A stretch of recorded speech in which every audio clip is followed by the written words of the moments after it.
Support and resistance. Explained properly. Why these levels matter. Before you learn how to draw them, have you ever looked at a chart and wondered, why did price suddenly stop there?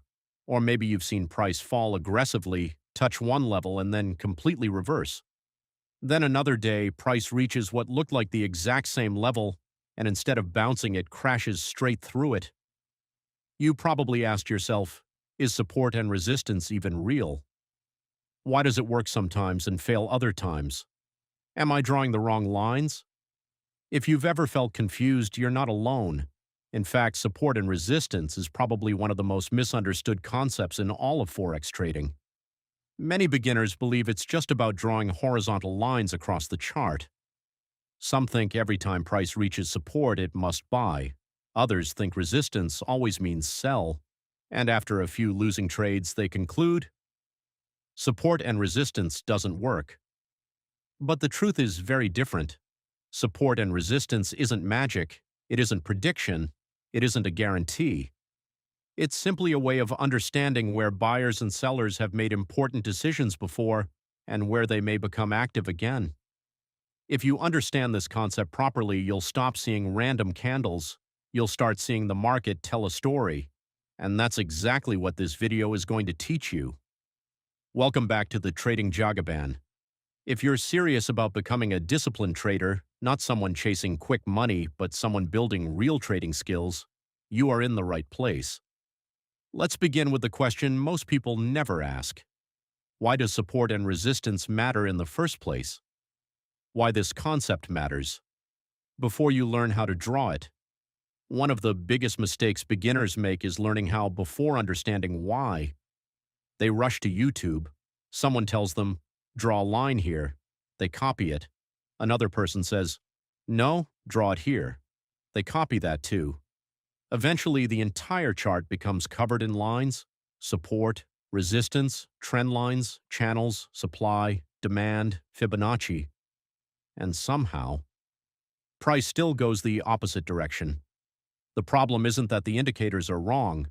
The problem is that the trader never understood what the market is actually doing. Imagine walking into a city you've never visited before. You receive a map, but you have no idea where you are, no idea where you're going, no idea what the streets represent. The map won't help much. That's exactly how beginners treat support and resistance. They have the map, but they don't understand the city. Before you can use support and resistance, you first need to understand one simple truth. Price moves because people buy and sell, not because of lines, not because of indicators, not because your favorite YouTuber said so. Every candle on your chart exists because buyers and sellers agreed to trade at that price. Every movement is simply the result of supply meeting demand. Once you understand this, support and resistance begins to make sense naturally. The market is not random. One of the first beliefs you need to let go of is this: the market is completely random. Now, can price surprise us? Absolutely. Can unexpected news change everything? Of course. Can any trade lose? Definitely. But random is not the same as unpredictable. Think about driving on a busy highway. You cannot predict exactly what every driver will do, but you know where cars are likely to stop. Traffic lights, roundabouts, intersections, exit ramps, those areas naturally attract decisions. Forex works similarly. Price doesn't react because your horizontal line has magical powers. It reacts because many traders are watching similar areas where important decisions happened before. Those areas naturally attract attention, and attention creates activity. That activity is what you see as support or resistance. Why price reacts at certain levels. Let's make this as simple as possible. Imagine a popular market where people buy tomatoes. One day tomatoes cost $5. Thousands of people happily buy them. The next day the price rises to $20. Most buyers refuse. The seller notices fewer customers. Eventually he lowers the price again. Now customers return. The same thing happens in financial markets. There are prices where buyers believe an asset is attractive. There are prices where sellers believe it's expensive. Whenever price returns to those areas, people begin making decisions again. Some buy, some sell, some take profits, some close losing trades, some institutions enter new positions. All of those actions create reactions on the chart. That's why support and resistance exists. Not because lines control price, but because people do, and markets are made of people. A simple example. Imagine EUR/USD has been falling all morning. Eventually it reaches 1.1000. Suddenly, the selling slows down. Buyers appear. Price begins climbing. Why? Maybe banks believe it's a fair price. Maybe institutions wanted to buy there. Maybe traders who sold earlier are taking profits. Maybe investors see value. You don't need to know the exact reason. You only need to understand that buying pressure became stronger than selling pressure. That area becomes important. If price returns there later, many traders will remember it. Some will buy again. Some will watch carefully. Some will wait for confirmation. That's how support begins to form. Support and resistance. Our memory. Here's a concept that completely changes the way you look at charts. Markets have memory. Not because charts remember, people remember.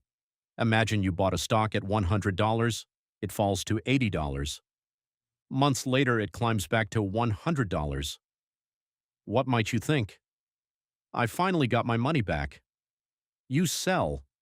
Now imagine thousands of traders thinking exactly the same thing. Suddenly, selling pressure increases around $100. Price struggles, resistance forms. The chart didn't remember, people did. The same thing happens everywhere. Banks, funds, retail traders, algorithms designed around previous market reactions. Support and resistance is simply collective memory showing itself on a chart. Understanding market structure. First, before we go deeper into support and resistance, we need to understand something even more important: market structure. If support and resistance are the roads, market structure is the entire city. Without market structure, support and resistance loses meaning. So what is market structure? It's simply the way price moves over time. Price doesn't move in straight lines. It creates swings, higher highs, higher lows, lower highs, lower lows. Sometimes it trends upward, sometimes downward, sometimes it moves sideways. That's market structure. Think of it like climbing stairs. An uptrend looks like someone walking upstairs. Step, pause, step, pause. Each pause often becomes support. Each new high tells you buyers remain in control. Now imagine someone walking downstairs. Step, pause, step, pause. Those pauses often become resistance.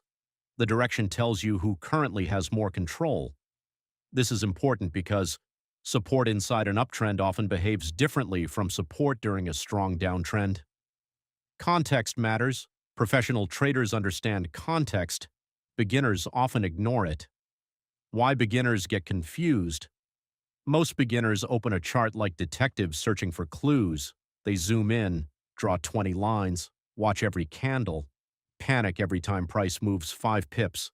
Eventually, they become overwhelmed. The truth is, they're focusing on tiny details before understanding the bigger picture. Imagine reading one sentence from the middle of a novel. Would it make sense? Probably not. You need the entire story. Charts are exactly the same. Before asking, is this support? Ask, what is the market doing overall? Is it trending? Is it ranging? Is it reacting to major news? Has price been making higher highs, lower lows? This bigger picture is what professionals look at first. Only then do they identify support and resistance. Support and resistance are areas, not exact lines. This might be the biggest lesson you'll learn today. Support is not one exact price. Resistance is not one exact price. They're areas, zones. Think about parking your car. You don't have to park on the exact centimeter. You simply need to park inside the parking space. Markets behave similarly. Price might reverse 10 pips above support, 5 pips below support, sometimes exactly at support. That's normal. This is also why spreads matter. Remember our earlier videos discussing spreads? The price you see isn't always the exact execution price. Different brokers have different spreads. Market conditions can widen spreads. Trying to trade support as if it were one perfect line often leads to frustration. Professionals think in zones, beginners think in pixels. Why beginners lose money using support and resistance. Let's discuss some painful mistakes, because avoiding these mistakes is just as important as learning the strategy. Mistake 1. Believing every support must hold. This is probably the biggest misconception. A trader sees support, price reaches it, without hesitation, buy, no confirmation, no patience, no market context, nothing. Then price keeps falling. They become angry, support failed. No, their expectation failed.